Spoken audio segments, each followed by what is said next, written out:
Hello and welcome to today's session. My name is Thacker. I'm the Chief Information Security Officer for Netscope. And today I'm going to be talking about the case for making cloud security visible. So first off, a special thanks to Bytes for the opportunity to speak today. Also thanks to Netscope. Netscope are offering a competition, a prize draw for those listening in today's session. And the prize is a brand new Xbox Series X. So to enter the competition, all you need to do is, again, make notes throughout the session and then speak to my colleagues on the Netscope virtual booth for the survey questionnaire link and then answer 5 questions from today's presentation. The winner will be drawn today and will be announced by the Bytes team during the last session of the day. So stay tuned all the way to the end. You have until 4 p.m. to submit your answers. What I would also say for today's presentation is if you have any questions throughout the presentation, please feel free to enter them into the Q&A panel and we will answer them throughout the presentation. So thank you once again for joining and good luck with that prize draw. So just as a means of introduction, as I mentioned, my name is Thacker. My background is in information security. I have over 20 years experience in the information security industry and have really specialized in cloud security, data protection, and also privacy for the last 10 years. But what I wanted to do is go through today's presentation and just explain the reasons for, again, making cloud security visible. As a brief introduction to Netscope, for those of you not familiar, Netscope was founded in 2012. In fact, we celebrated our 8th birthday a few weeks ago. We were founded by our CEO, Sanjay Berry. Sanjay has a pretty amazing background. He was part of the team that developed the first Internet Explorer. He wrote some telecom firmware for the PBX systems. He was the inventor of Data Secure, which later became Key Secure, which was acquired by the company SafeNet. Many organizations rely on that technology today. He was also, again, a leading product manager at McAfee for their network security business, before joining Juniper to integrate their firewall, VPN, and IPS. So again, he founded the organization Netscope 8 years ago. Sanjay's vision really was to enable organizations to move to the cloud in a safe, secure manner. With that, Netscope were the first company to launch a CASB, a Cloud Access Security Broker, in 2013. We now have over 30% of the Fortune 100 as customers of Netscope, and we have customers across the globe today that are using our technology. We process over 50 billion transactions per day, and we aim for our security cloud to be accessible within 20 milliseconds of most of the world's population. So this enables, again, organizations out there to safely embrace the cloud. We securely enable these organizations by providing security around those thousands and thousands of cloud applications. But also we offer a secure gateway, a next-gen secure gateway that helps organizations embrace the web, utilize the web. And also we have the capability to offer, again, our zero trust network access capability through Netscope's private access. So again, a full suite of technology products there. We're also recognized by Gartner. Last week we were highlighted in Gartner's Magic Quadrant for CASBs as being a leader for the 4th year running, which is great validation for us within the industry. So I wanted to start off just very quickly on looking at, again, the challenges we have today, especially with, again, cloud. So if I look back at my last 20 years, this was my kind of blueprint for security, was of course to have the perimeter. 20 years ago, this was again a valid mechanism to protect the organization. But of course, we know if we look at today's blueprint for security, we know that organizations are using thousands and thousands of cloud applications, be it SaaS, IaaS, or even utilizing, again, the web to perform levels of business processes. So we know for most organizations that they no longer have that perimeter, that their data is dispersed, and also their employees are dispersed across the globe. And of course, we've seen that in 2020 as well, with the current situation. So what we're seeing is that from an organization perspective, they're now thinking about cloud, and cloud security has become a must. Perhaps even 5 years ago, many organizations were thinking, well, we are embracing cloud, but we don't need to secure the cloud. We can delegate that to our cloud service providers. But now we're at the situation where we're well over the tipping point where now cloud has become, again, the majority of our workloads, and the majority of the data processing for many organizations is performed in the cloud. So if I now think about this, how this has changed organization strategies, what we've seen is really that organizations have thought about how they secure this. And it's now beyond just rolling out controls for shadow IT. We've seen quite a few organizations that started on this journey of just making sure they could secure shadow IT challenges, and also looking at how they could secure their sanctioned apps. So those applications, for instance, the Microsoft 365s, the G Suites, those primary productivity tools, that perhaps was their primary goal. But what we've seen is that organizations have kind of moved over to the right in terms of they're now embracing cloud, they're building cloud security strategies. Those strategies really focus on protecting the data, protecting the configuration of SaaS and IaaS services. So looking at things such as cloud security posture management, and also applying layers of threat protection to the cloud as well. So really strategies have changed. And I think over the last 5 years, we've seen that more than ever. Every CISO that I've spoken to in the past year has highlighted this, that it's no longer just a shadow IT challenge they have. Cloud is not a temporary challenge. It is something that their business has heavily embraced and is also their future. So this is where we see these enterprise security strategies maturing to. If I also think about, again, one of the biggest challenges we have is that a lot of organizations are, of course, embracing cloud and mobile to help with their digital transformation program. And with that, we've seen, again, a huge uplift in the number of cloud applications that are being used. Now, the average enterprise level organization is using over 2,000 cloud applications across these top 5 cloud categories, which is, again, amazing. For most organizations, if they look at their supply chain non-cloud, they wouldn't have over 2,000 providers within their supply chain. So what we can see is that obviously cloud has made a huge impact. And of course, what we see from most organizations is that, and CISOs today are asking how their organization are consuming these applications, what form of due diligence is being performed, how these organizations managed the security controls to protect these cloud instances. So again, perhaps the first item to think about in your organization is how many cloud applications do you use? Has that changed over the past year? What form of due diligence is performed to assess those applications? But also start thinking about how, again, threats have emerged in these cloud applications. How many of these apps are officially approved for use within your organization? There's many things to start considering as you onboard more and more cloud applications. Now, the one thing we definitely also see is that for organizations that have this, that allow for cloud to be used, there's also a trend that we're seeing in that typically most organizations, the employees for that organizations will also be utilizing some of their own applications, or even, again, applications that they need to do business perhaps with a third party. And what we see for these organizations is that there's a large percentage of data that gets moved between these cloud applications.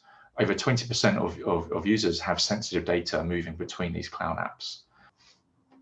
So one aspect of doing this, we start thinking about organizations, how they do this.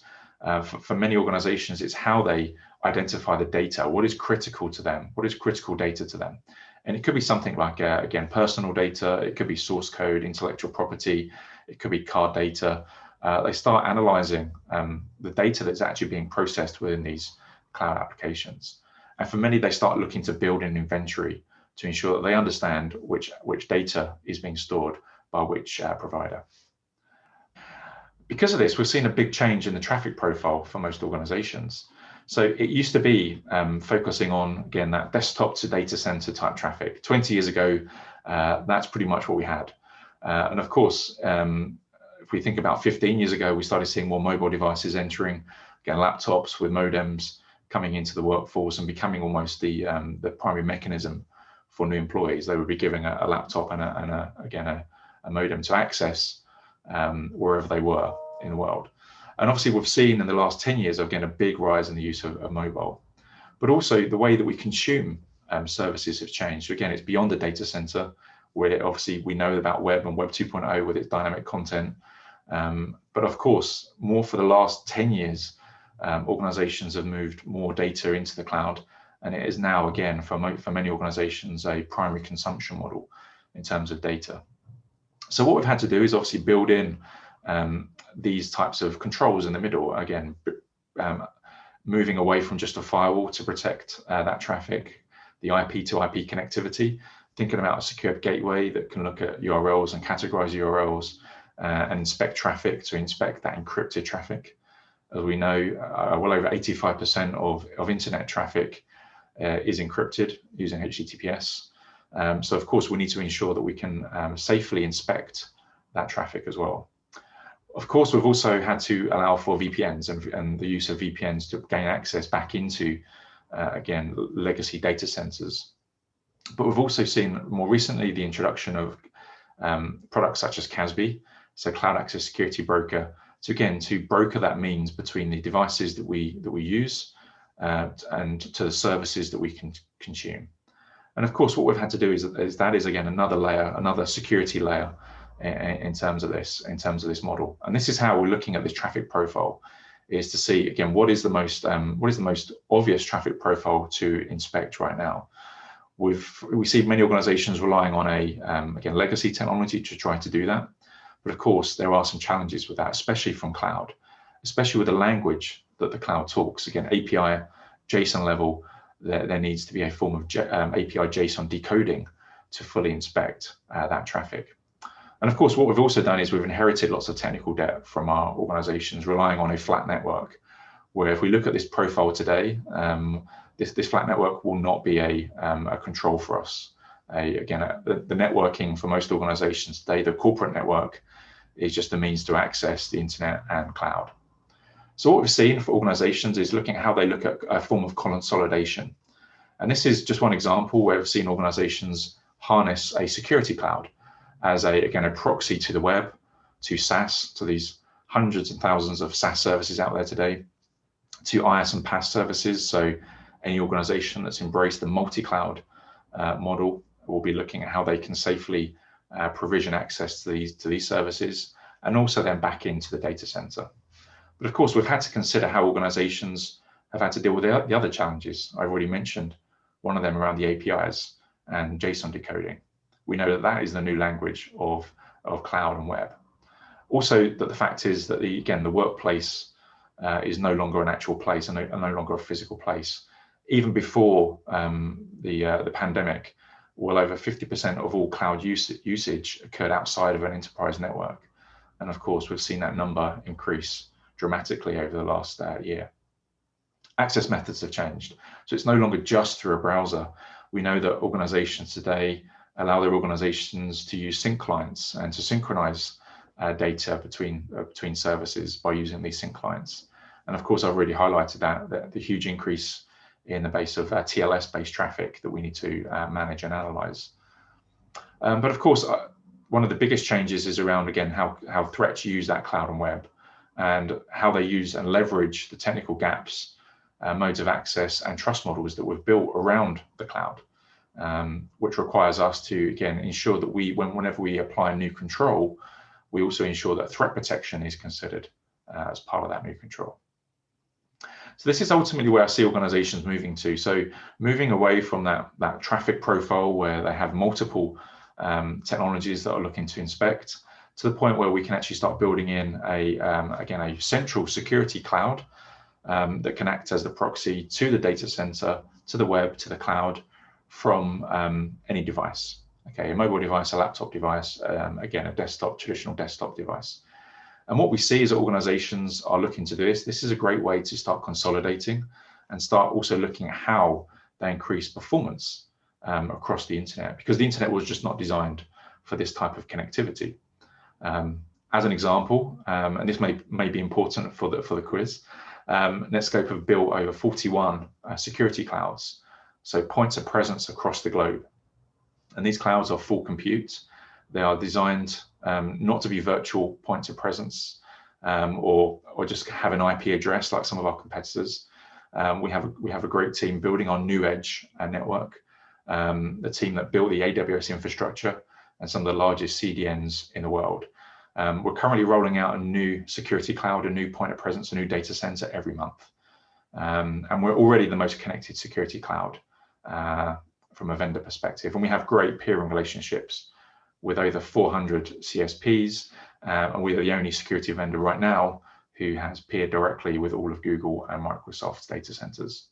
So this is where we start seeing organizations looking at, and again, the headline here is, again, routing that traffic through the path that is least resistant. But why am I telling you this? I think for most organizations, it's now thinking about, well, that's the way that we can steer traffic to these services and ensure that we can apply a security control. But what about, how do I make this more visible within my organization? How do I ensure that cloud security is understood pervasively across my organization? And we can do this through a number of ways. So for most organizations, of course, they're going to start looking at controls around how they protect their employees, how they protect the devices in their organization, and how they, again, ensure that those employees are only accessing the relevant and required cloud services. But of course, there's many, many variables that can be considered as part of this.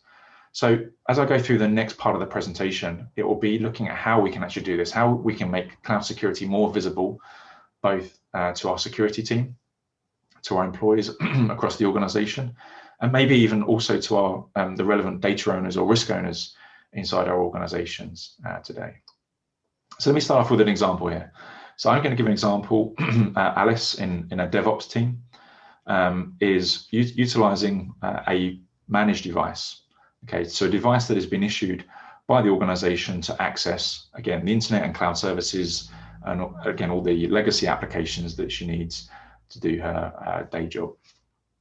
Now, of course, she may be accessing a multitude of also cloud applications, and they may be dispersed across many, many locations. Now, for most organizations, they won't have this form of visibility. They won't understand specifically which cloud app is being used. With a traditional secure web gateway, they may only have a URL to base this on. But of course, it's important to understand, again, which cloud application is being used. In this example, again, it's a OneDrive instance. It could be, of course, we need to know if this, even though Alice is using a managed device, is it a personal instance of OneDrive, or is it a corporate instance of OneDrive? Now, again, a URL typically will just tell you the URL itself. It won't actually explain or identify the specific instance of that. And that becomes really important, especially for somebody, for instance, in a DevOps role that is perhaps, again, working day to day on large volumes of intellectual property, on source code, all these kind of things, that you may want to ensure that they only have access to or store data that is relevant to their organization in a corporate instance. Again, these applications can change as well. For instance, we see a lot of DevOps teams utilizing, again, hundreds of cloud applications. Marketing teams, the same, using hundreds of cloud applications. Sales teams, admin teams, finance teams. Again, every organization and every business unit within inside that organization will be using, again, a large volume of cloud services. So with that, we need to identify, again, which of those cloud applications is being used. And for the ones that we are not familiar with, perhaps we need some kind of rating relating to this. So this is where, for instance, at Netscope, as one example, we rate over 35,000 cloud applications. We give them a risk score. And this information can actually be used to educate the employee. If they're going to, again, a cloud application has a very low rating, so it may be considered a liability or a risk to the organization. This information could be presented to the employee when they go to access that application. A block policy, even at this stage, could be implemented to block those very low rated applications.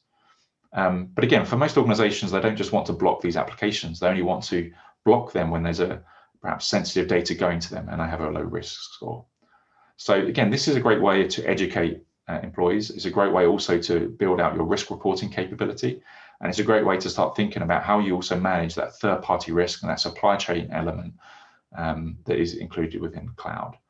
We know, again, that it would be wonderful if everyone read the terms and conditions when they use a cloud application, but we know that's not always the case. It's not always possible. We know some of the terms and conditions that are tied to these applications can run into many, many pages, sometimes 10, 20, 30 pages. We know that from an employee perspective, they may not be fully aware what they're actually agreeing to when they use this service. But of course, it's beyond that as well. It's beyond just the instance and the application. There may be also, again, a website at play. So it's looking at how you can actually also tailor the relevant URL category to help you support that employee. Again, when they're making that decision, is it again, a service that perhaps is malicious, has been deemed malicious, perhaps has been used in previous, again, targeted attacks within the organization. And also, again, should an employee be accessing these specific applications? Should there be a form of filtering that is applied? The next stage is around looking at the activity. And this, again, for most organizations, this is where they are able to look at the more kind of granular controls to say, look, if somebody is uploading a file to a personal instance of OneDrive from a managed device, then perhaps I now need to start triggering and inspecting and looking at the data that is being uploaded. I may even want to allow, for instance, really high risk applications with that really low rating, that low security rating, and I may only want to allow for certain kind of view only type activity on these applications. I may not want to allow people to upload for fear of data exfiltration, or to download for fear of again, malware entering the organization. So even thinking about how we configure policies relating to the activity becomes quite key. Also, we need to start thinking about the threats that typically lay here. So looking at the malware, again, running this malware through a sandbox, having the ability to inspect and look at any indicators of compromise, looking at any scripts or macros that are included in this activity, and being able to identify any anomalous activity that may trigger a threat.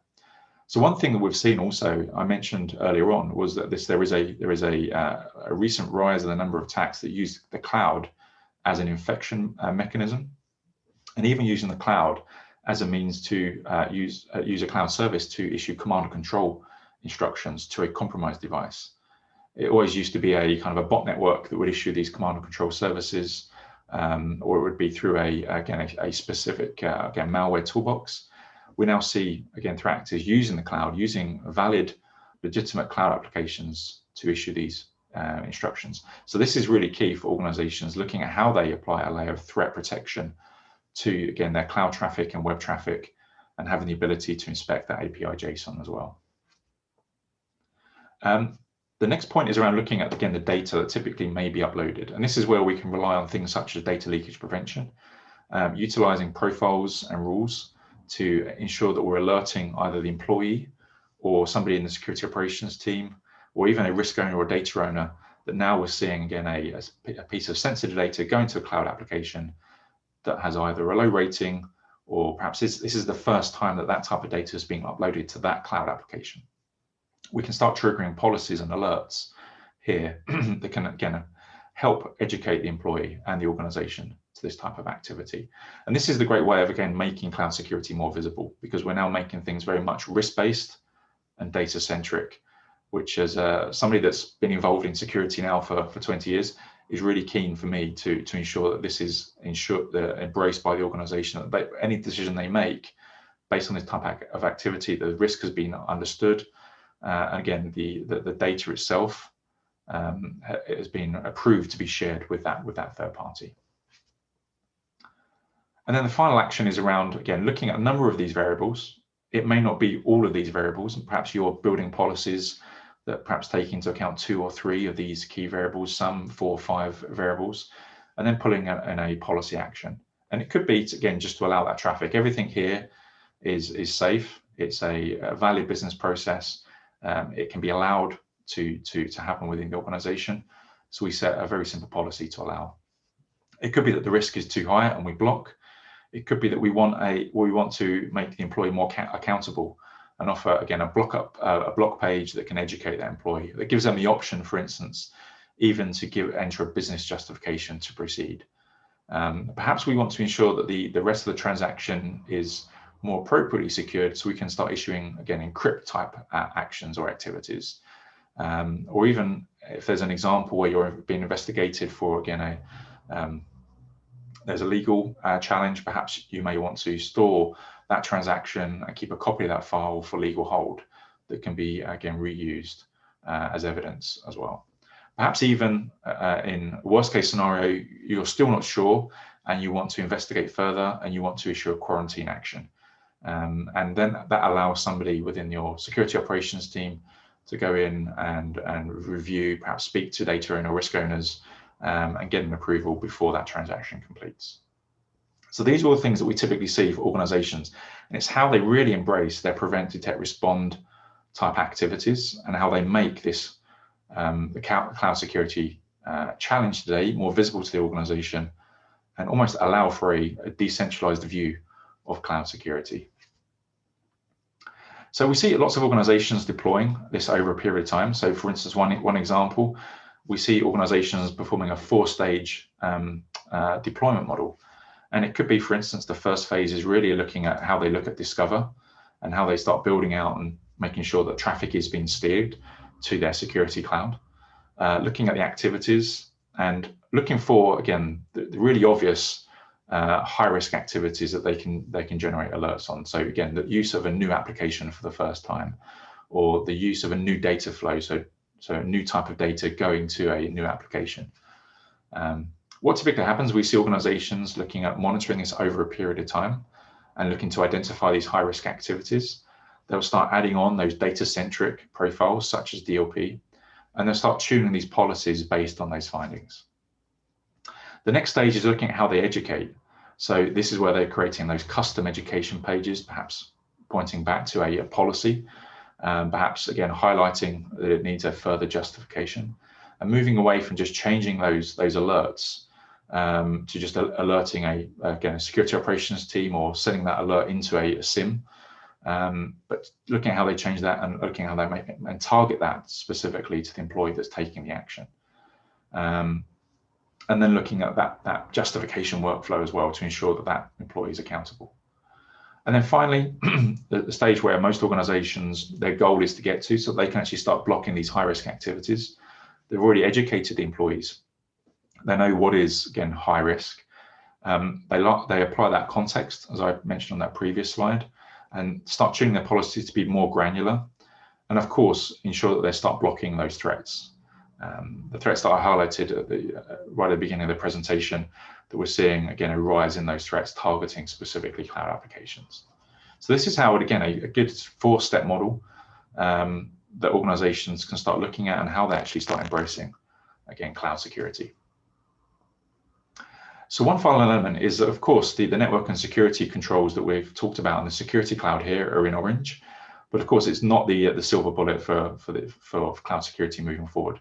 There's also, again, a focus that we're putting on the network and security transformation model, where organizations are transforming, looking at, again, SASE as one example. SASE is the Secure Access Service Edge framework that is, again, being much lauded by Gartner.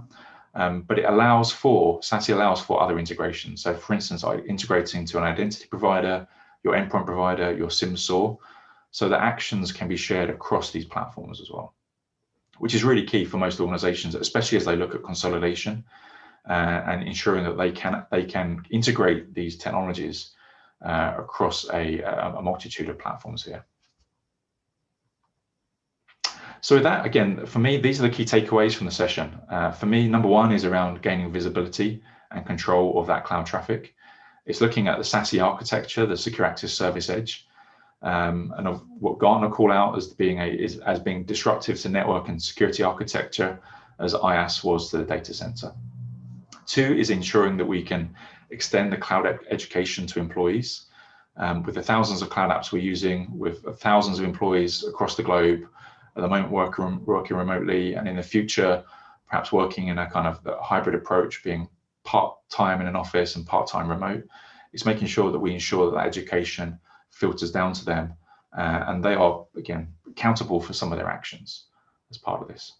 And then 3rd, it's around, again, looking at that cloud integrated model, looking at how you're defining requirements, consolidating technologies with a goal really to build out a focus on your identity, your post-event detection, your SIM type of technologies, integrating endpoint with that networking as a service, security as a service platform. So with that, thank you very much for listening to today's presentation. What I would say is, again, if you've been, as you've entered questions in, we'll go through those, we'll respond to those questions right now, so to give you some responses to that. If there is anything else that you would like for me to cover, in either future sessions with Bytes, or if you want to have a one-to-one workshop, I'll be more than happy to arrange that. You can email me it's a really easy email address to remember. It's nthacker@netscope.com. So thank you once again for listening, and enjoy the rest of your day. Thank you.